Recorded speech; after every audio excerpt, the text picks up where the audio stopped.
Welcome to the Fierce Kind Mama of Multiples podcast. This podcast is for anyone raising multiples, twins, triplets, or more. I speak to inspiring parents of multiples who have healed from unexpected pregnancies and birthing experiences and who candidly share the highs and lows of raising multiples.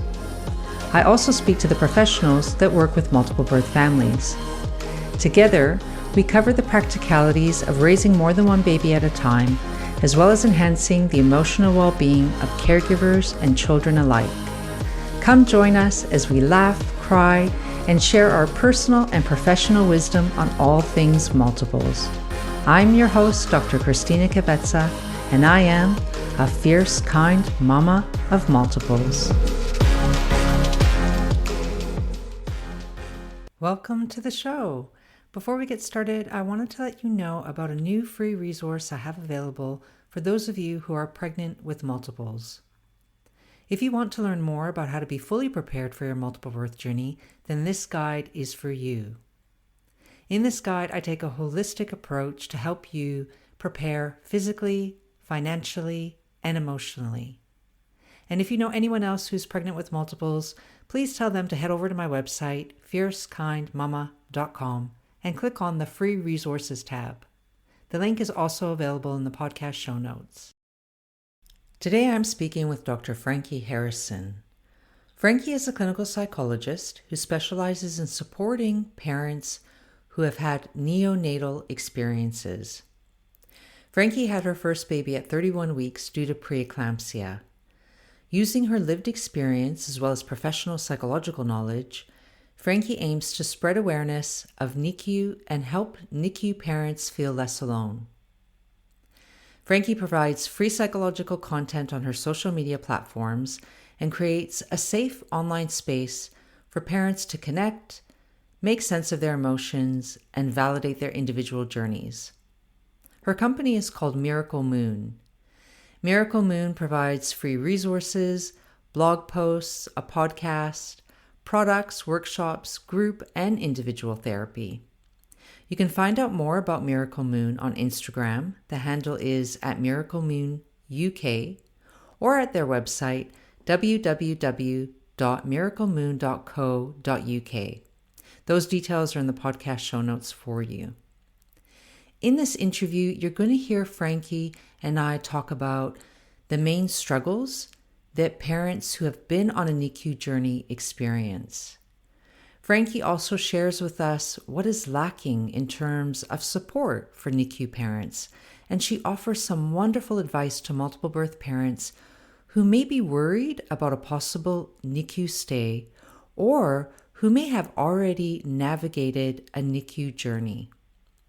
I believe, given the relatively high rates of prematurity in multiple births and the long-term consequences of a NICU stay, both for parents and their children, that we need to have more general awareness of the challenges these families face.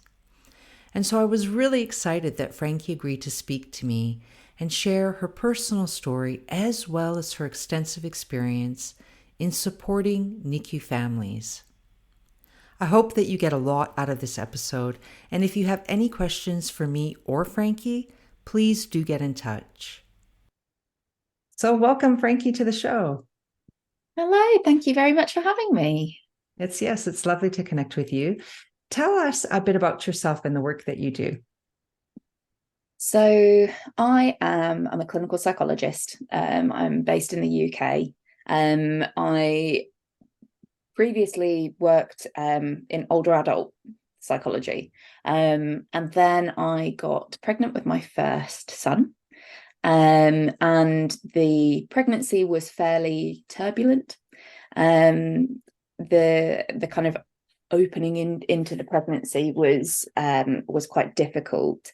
And I guess talking about like multiples. So the first experiences at around 10 weeks was that I actually lost a twin, and kind of went through that experience kind of into the pregnancy, starting with loss, but also with having a child. It was a very, very surreal, very odd experience. I then kind of had all of the pregnancy symptoms that you could possibly have.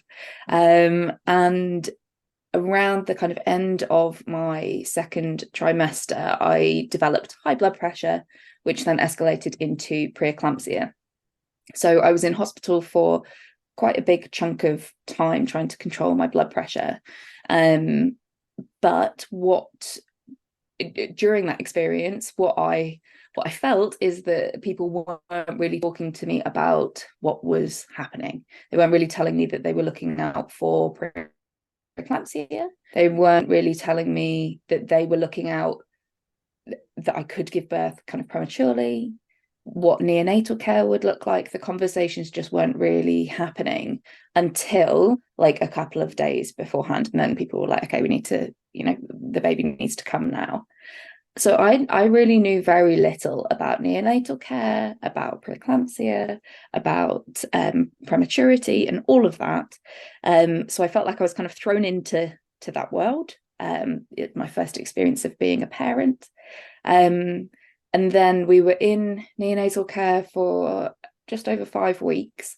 And it was up and down. But the thing that I felt when I left was that I started to look for people who were supporting people or talking about some of the things that I was thinking and feeling, and I couldn't find it. So I couldn't really find anyone who was saying the things that were going through my mind. So I started posting about it first just on my own page. And I started to gain connections with some other people who had been through it at a similar time with me over Instagram. It was also around the time of the pandemic, so people were kind of doing more online connecting, because we couldn't do the kind of in-person mum connecting. And then I found another parent called Georgie who also had her baby at 31 weeks. And we started connecting and talking, and she's a graphic designer. I'm a clinical psychologist, and we kind of said, should we create a page? Should we just start something and just start talking about this stuff? And it's escalated from there. So now we've got our company called Miracle Moon, which is mainly a kind of Instagram account that supports the community.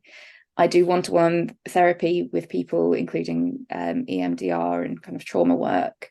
And that's over the past 4 years. It's just grown and it keeps kind of growing. And we're doing things like podcasts and trying to support people as much as we can with like groups and advice and resources. And yes, so it's just the beginning really of it, but it's growing, and it feels like a really, really needed resource, really. Absolutely. As you were speaking, I think it's such a much needed resource given what I know just in speaking with many multiple birth families. How long ago did this happen for you when you gave birth, when you had the premature birth? Yeah, so it was October 2019 that it happened. So Okay. so my preemie is now 4 and a bit. Yes. And yeah, he's doing incredibly, jumping around all over the place, and just he's amazing. Yeah. So that, I mean, you were saying you're a clinical psychologist, but prior to that happening, you weren't actually working in the perinatal Nope. space, or you weren't working in that area. You had kind of no knowledge of this. Nope. How did it, when did you first become aware that, oh, there's something, potentially there's a complication here with the pregnancy? To be honest, I think I was quite naive when it was happening. So I remember being in hospital, and I was in hospital for like a week, and they were trying to control my blood pressure and bring it down. And at that point, they were like, we might need to keep you in until you give birth.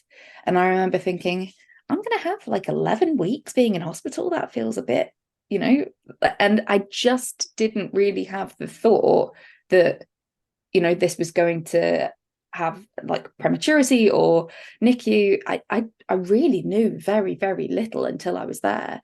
So I think it wasn't until maybe a couple of days before, like I remember being put in the high dependency unit for me, And my brain was just like, why am I here? Is it because they don't have beds in the other unit? Like, I didn't quite understand the gravity of what it was that I was going through. And I don't know whether that was a protective thing. But I don't think I really understood the gravity of it until probably it happened. Do you think that that's partly because it wasn't explained to you? Was anybody, talking about this with you, or do you think it was you kind of shutting off and I just think it not? was a bit, yeah, I think it was a bit of both. Yeah. No one really had the conversation with me that they thought it was preeclampsia, what preeclampsia meant, what it was. They were telling me things like, just be aware. So if you get headaches, we're going to keep monitoring your urine, and but they didn't really say why. And I wasn't well. So I wasn't in a place to be able to kind of like Google it or figure out what was going on with me. I was just unwell. Like my head was hurting so much I couldn't really open my eyes. So I don't feel like I got the information that I needed, but I also think that there was definitely a part of me that was just blocking what was happening, really. Yeah. And you've worked with a lot of people now who've had a similar NICU journey Yeah. or who've been through the NICU. What do you see are the main struggles that parents face when they give birth prematurely and they end up having children in the NICU, babies in the NICU? Yeah. I think that there are so many common themes, and I think that that is partly why I'm like, let's get this information out there, because so many people feel these things. So whenever I talk about common feelings, common thoughts that come up, I get so many people going, me too, I feel this too, I feel this too. No one's talking about it. So things like guilt is often a really big one. It's blaming yourself in some kind of way, or feeling guilty about the separation in some kind of way. Grief is a huge one.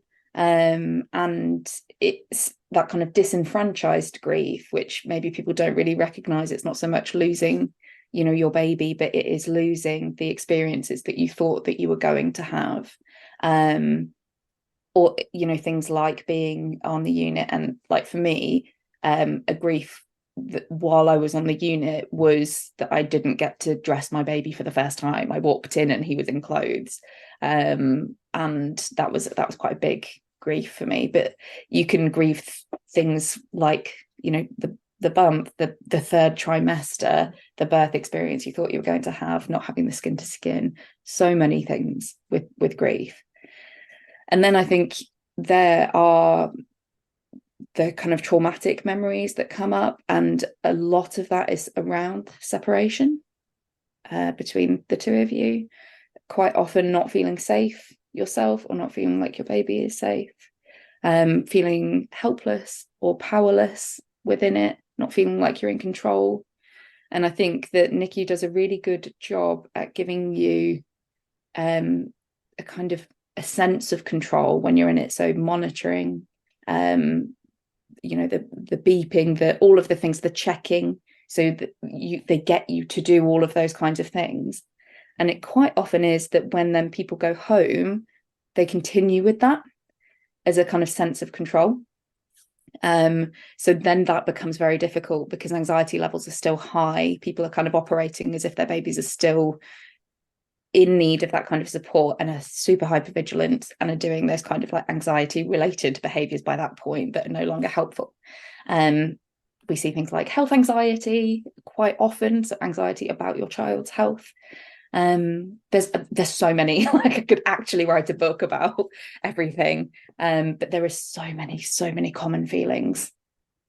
Yeah. And I think when you were saying that, I was thinking, yeah, you could write a book. Mm, I know, and just speaking to the families that I speak to, the multiple birth families, even when you were talking about separation, I know that a common experience can be, or when I say common, I suppose it happens more frequently in multiple birth families yeah. where one baby might actually be in another hospital Yes. Yeah. than the other baby or babies, Yeah. and you can just imagine.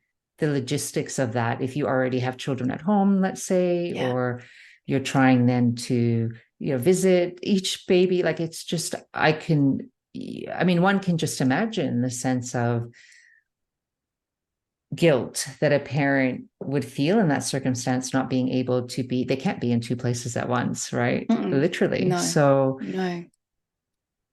the other thing I hear multiple birth families speak about often, and what I've often wondered about too, in terms from a research perspective, is the idea around attachment and building an attachment to your babies. Because Yeah. in the case of multiple birth families, sometimes the babies are whisked away quite quickly after the birth, and then they go into the NICU. So there's not that kind of time that we would, in I guess the traditional sense, that the mother or the parents would have for bonding, right? And Yeah. building that kind of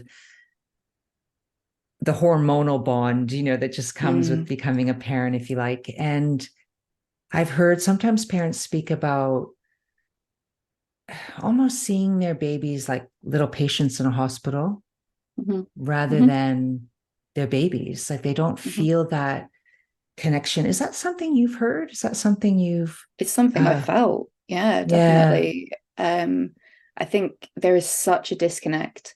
Um, Quite often the experience is that you give birth, however you give birth, and your baby is taken. You might see them for a split second.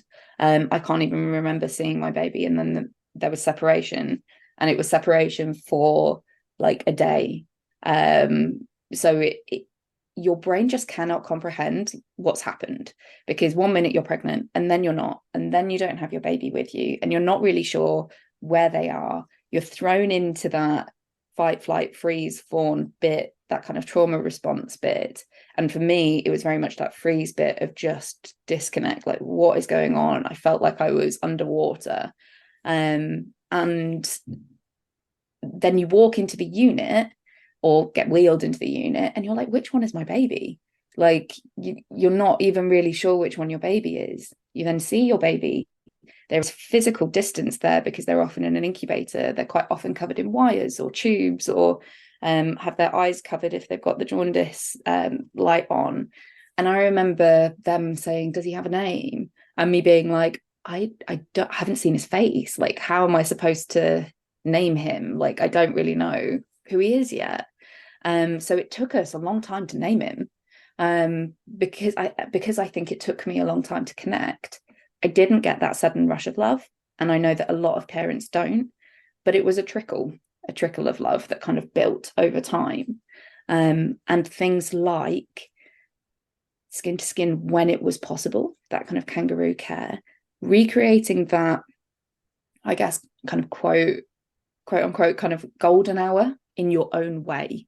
So doing that skin to skin, doing the smelling, the touching, the feeding looks different because quite often with a premature baby, you have to feed through a tube and express, but being by the incubator and expressing, kind of, if you can, feeding them while they are on you with the tube. They talk about having things like bonding squares, which is where you put a little piece of fabric next to the baby and you have one on mum and then you swap them over so that you can have the scent. Talking, singing, reading, which again took me a long time to build up to feel confident in doing, and looking after them. So things like changing their nappies or wiping their eyes or cleaning their mouth, just little things, and it built over time that bond. But you can definitely build that bond while you are in the unit. It just looks very different. Yeah, absolutely. And one of the things that I was thinking about when you were talking was the effects of all of this. Like Mm-hmm. we've spoken about the immediate effects where you might feel a bit of a disconnect, and Yeah. it takes some time to kind of build that up. But do we know what the long-term effects of a NICU journey are on parents in terms of, or families in general, but in terms of well-being or capacity to attend to the baby's Yeah. needs, once you bring them home? Do you have a sense of that? So some research that was done by Bliss, which is a charity in the UK, found that 80% of parents said that they struggled with their mental health, but only 40% of them actually accessed help. So it's a huge amount of parents who are struggling with their mental health. And another kind of stat is that it comes out that between 40 to 70% of people have PTSD after being through a NICU experience. And I think, again, it's not something that is spoken about, the impact of NICU. People kind of assume you're in NICU and then it's done, and then, you know, you're out, your baby's fine, you're fine. And, you know, I literally had that said to me with a health visitor, like, are you over that now? And that was like 6 weeks after being out. And I remember just saying, no, I'm not. And it takes a while. And I don't think you ever really, truly get over it. It's part of your experience. And it does change the way that you parent, maybe in terms of that hypervigilance being there more, maybe being slightly more avoidant, struggling with that bond, with that connection a little bit more, or kind of going the other way and it being like super connected and feeling like you need to like overcompensate for it as well. So in terms of the attachment, you can very much develop that secure attachment, but I think it's so important to be able to address some of the mental health stuff first to be able to do that. I think those statistics that you mentioned are quite stark. And sadly, I feel as though, or I wonder, you know, if a lot of that could be prevented, like if a lot of this is preventable, if we had more awareness, if we had more education, more support. So when you were speaking, my mind went to, what do you think is lacking in terms of support for NICU so parents? Much. Yeah. so much. It feels like a forgotten part of the maternity world. And I think it's because the units are separate to the maternity ward. So it is almost like the baby then just goes to NICU, and then it isn't within the maternity world so much. In the UK, it is changing, and that is positive. So they have things in the UK called maternity voice partnerships, where they're getting kind of information from parents to help change the maternity services, and they're slowly becoming neonatal maternity voices partnerships. And that is such a huge positive step, because it means that the voices of neonatal parents are kind of coming through now. But all the way through, in terms of when you have your appointments with your midwives, it's not spoken about in any kind of way. And the response that I've quite often got in the antenatal world is, we don't want to scare parents. But for example, if you know that you are having multiples, there is a 40% chance of you needing neonatal care. And the feedback that I've gotten from people in my community is it still wasn't spoken about. I wasn't prepared for what it was. So there needs to be a change in how we're talking to parents. We don't need to be scaring them. We just need to be providing them with the facts, and then just going, and here's some more information if you need it. Here is where you can go for support if you need it, just so that there's an element of preparation there. And then I think it's, the whole way through, kind of postnatally as well, the contact that you have with health visitors, GPs, there needs to be training there in support. There needs to be more mental health support. So quite often, from what I see especially, is that NICU parents don't actually kind of feel the effects of NICU maybe until like 9 to 12 months after giving birth, because I think they're just on that adrenaline, and they're just doing that like one foot in front of the other, fight, flight, maybe there's other hospital admissions. And it isn't until that kind of point, maybe around like the first birthday, that they're like, whoa, what did I just go through? And that's when they're trying to access support. And that's when the perinatal support stops. So in the UK, it's for the first year. So it's almost like they missed the boat a little bit. And I also think there's a part of being like, is this just what parenthood is supposed to be like? Are you supposed to parenthood traumatized. Like, I think people don't really realize that there's stuff that you can do to try and, you know, help yourself and process some of this stuff. And it doesn't have to be like this. The anxiety doesn't have to be sky high. So a lot, a lot needs to change. And it's a big job, but I am just hoping that there is something that like we can do within that at least. Hi there, Fierce Kind Mama. Sorry to interrupt the discussion, but I have something to share with you that I know you're going to love. We're often told that parenting can be hard, and whether you're a soon-to-be or current parent of multiples, there is going to come a time when you will probably feel stressed, overwhelmed, or even worried about the future. That's why I've developed a free guide for parents just like you with my 5 top tips for handling stress and overwhelm. You can download it now from my website, fiercekindmama.com. Yeah, when you were mentioning that period of that first year, I think that's such an important point. I think that's been my experience as well too. If you you make it through the first year, it's like you've survived. You know, that's it. Like it's done. You've made it. Should be no turning back now. And I think that it's such an important point that you make, that often it's not until the babies or the children, you know, in the case of multiple birth families, they're older, where we actually then have you actually have a little bit more time and freedom and then it hits us. It's like we realize I'm going into the shops and I see this thing that reminds me of maybe the hospital, and I'm getting anxious. I don't understand why this is happening. And it's often not until much later that parents start seeking, in my experience anyway, they start seeking help, because all of a sudden they're getting these symptoms that don't seem to make sense. But when we dig a little deeper and you ask them about what was the birth like, what did you experience? You're like, this kind of seems, I wonder if this is related. Yeah, absolutely. Yeah. And people are bringing things to me, and it's like, I feel like I need to control everything. Like I feel like I really struggle with uncertainty, for example. And it's like, okay, is that something that you felt like when you're in NICU? And it's like, yeah, big time. And quite often it's the thing that they struggled with the most in NICU, which is kind of coming out in later life in parenting. Yeah, coming out in other ways. Yeah. When you were speaking, you also mentioned the training of staff and the importance of that. And I was actually thinking about, I imagine that for the staff that work in the NICU, that they have, I imagine that's not an easy job. And I wonder if they are adequately supported. Like, do you think they have, or do you have any opinion on what you think they need to better,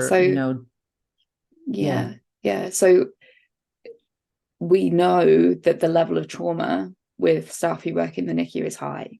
It can be a highly traumatic environment. They're, having to deal with very, very poorly babies, unfortunately, at times, death and, procedures and parents' mental health. So we know that quite often it is traumatized people looking after traumatized people in that situation.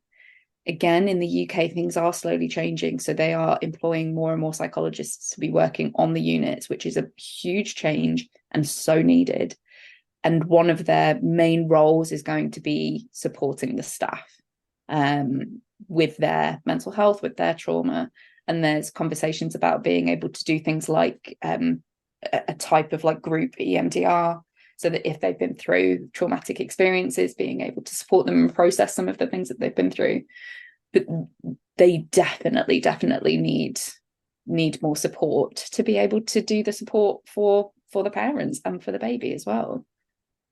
Absolutely. And you mentioned EMDR, which I'm a big fan of EMDR. I use EMDR in my work too, but I've never spoken about it. I don't think anyway on this podcast. So I wonder if you could just spend just briefly, talking about what is EMDR.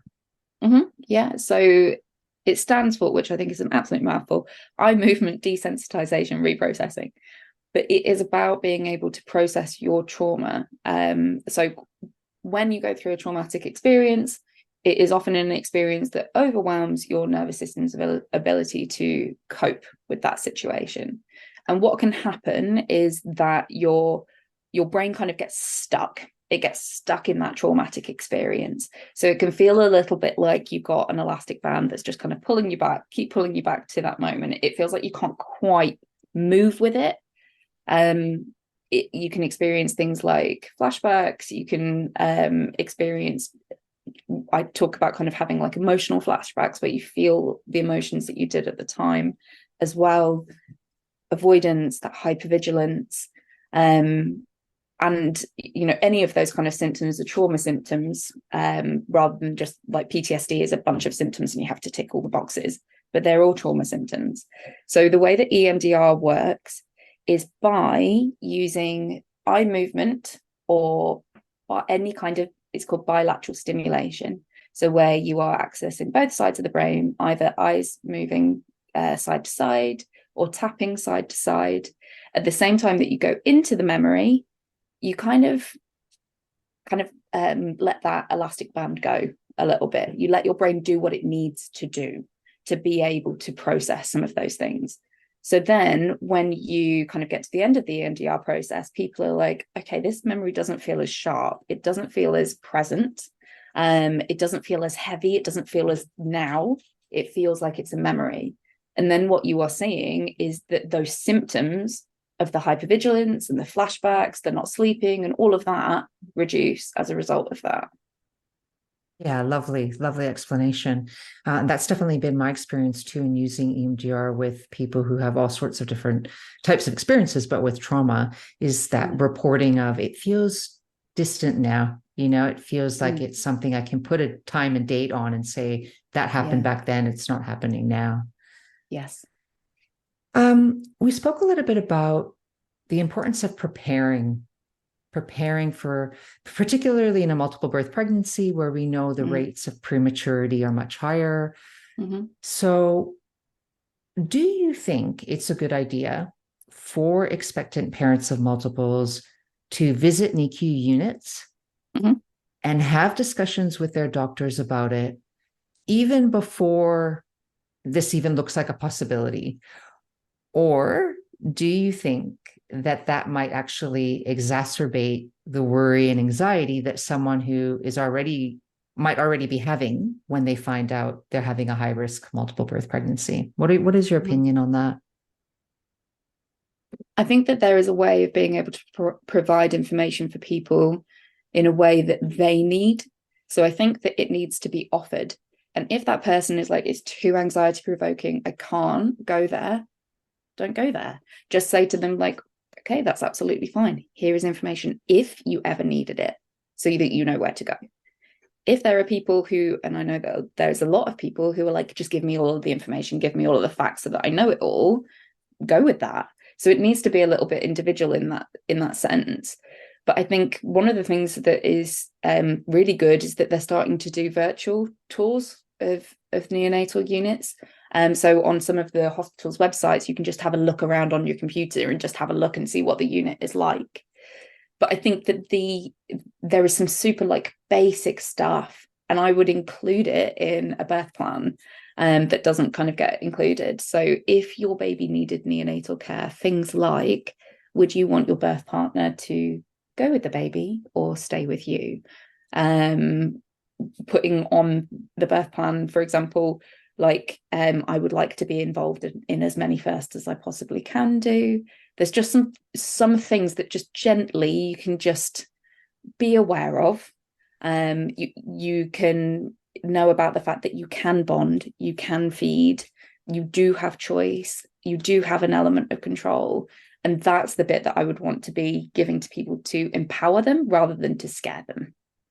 I love that you use that word empower, because when you were speaking, that's actually what came to my mind, was that it's so much more empowering, I think, when we're given the choice to receive the information, because if you're not even given the information, you're not even really given a choice to be informed, right? Unless you decide to Dr. Google, go on the internet and look up all the scary, statistics or whatever, or get yourself in a bit of a headspin because you're like, oh gosh, look at all of this stuff. So yeah, I think that's such an important point. What would you like parents of multiples who are more likely to experience a premature birth, as we've said, what would you like them to know about the NICU journey? I think the main thing is the bit of going, whatever you feel within it is okay and valid. That is the main thing for me, because I remember feeling feelings of jealousy, of a kind of bitterness, of anger, of grief, of guilt, and all of those things. And I remember feeling so alone in the way that I was feeling. There were moments of joy, there were moments of connection that also came, but it was that feeling alone in those feelings. And am I the only person who's thinking this? I feel bad for feeling and thinking these things. So knowing that those feelings are okay, I think, is one of the most important things. So, for example, around things like discharge, quite often people are like, I have so many feelings, like I don't want to leave, but I also want to leave. I'm excited, but I'm scared. And I think people struggle to kind of voice things like that. But as soon as someone else kind of says, it's okay and it is normal, and let's validate some of that stuff, it just reduces some of that weight. Yeah. So part of your work, I imagine, with your social media content and is getting the message out there, some of this stuff that we've been talking about, but also kind of bringing community together, right? Bringing people together who've had similar experiences and who can share some of that. This is what I went through, what you're going through. Like, I think it normalizes and validates, right, what Yep. one is going through, when you realize, hey, I'm not an N=1 here. There's plenty of other people who are experiencing the same thing. So that can be reassuring. Yeah. Can you tell us about your work, the Miracle Moon, and what you do and how you support families? Yeah. So a big part of it is the community support, and the majority of it we do through Instagram, but we also have a closed Facebook group. And that's just about, like, I post a lot on there, about some of the common thoughts, the common feelings, validating, but also trying to give people some tools that feel appropriate to do via social media, to be able to support themselves, and talking about things like, hey, we need to be talking about this in antenatal care. We need to be talking about this, to raise awareness as well. So there's that element. We do then have like a podcast where we either have experts or like other therapists or people who have been through the experience themselves as well. We then kind of stepping up a little bit. We're doing more things like trying to do courses and guides and ebooks and things like that to make the information more accessible to people. And then again, stepping up another level, we have groups, so group work. And I love doing them because it's the connection that you get between people, and they end up like setting up a WhatsApp group between them, and then end up being a kind of support network for each other, which I love. And then it's the one-to-one work that I do as well. So either EMDR or other types of therapies, whatever people need. So it's kind of, we're trying to kind of scale it so that we can give as much free information as possible, and then scale it so that it's affordable up to people needing the one-to-one support.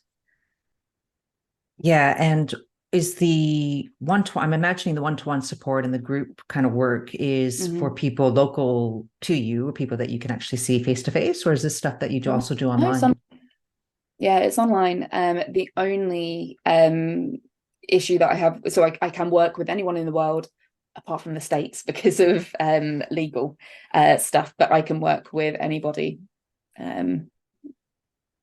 Lovely. Which is what what I love about doing the online stuff, is being able to access so many people.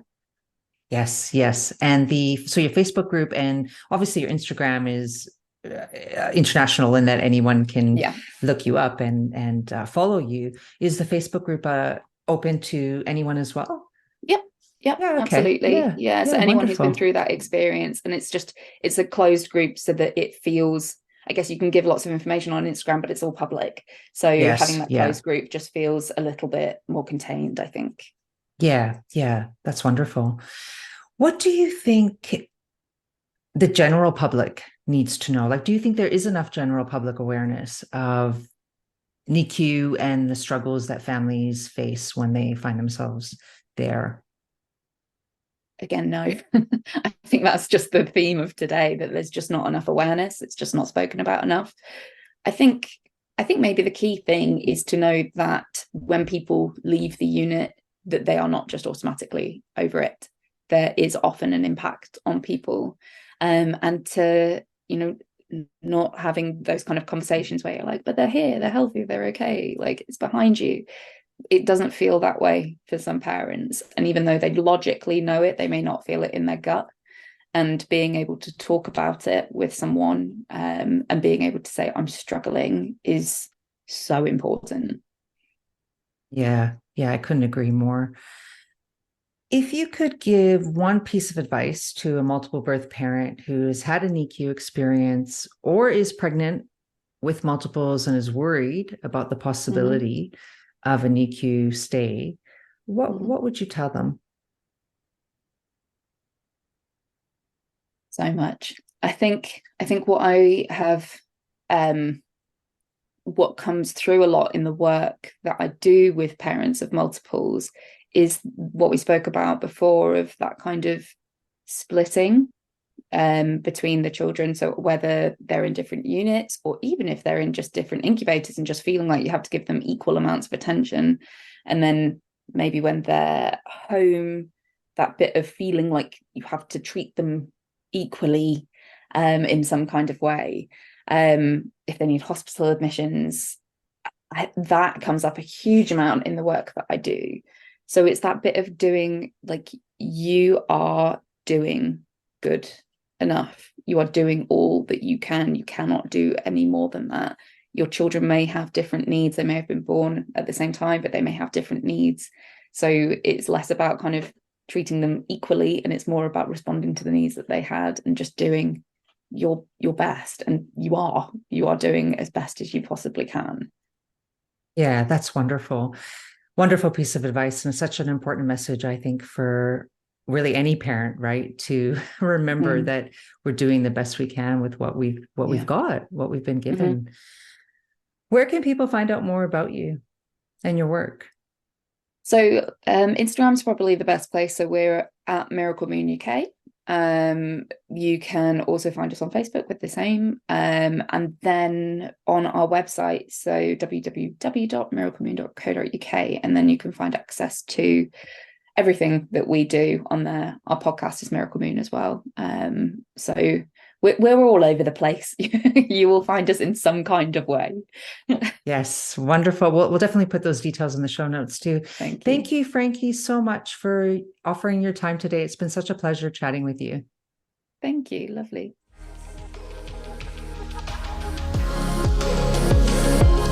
Thanks for listening to today's episode.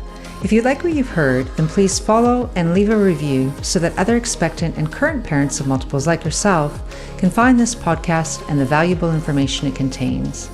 I'd be so very grateful if you left a review and shared this with anyone you think could benefit from listening.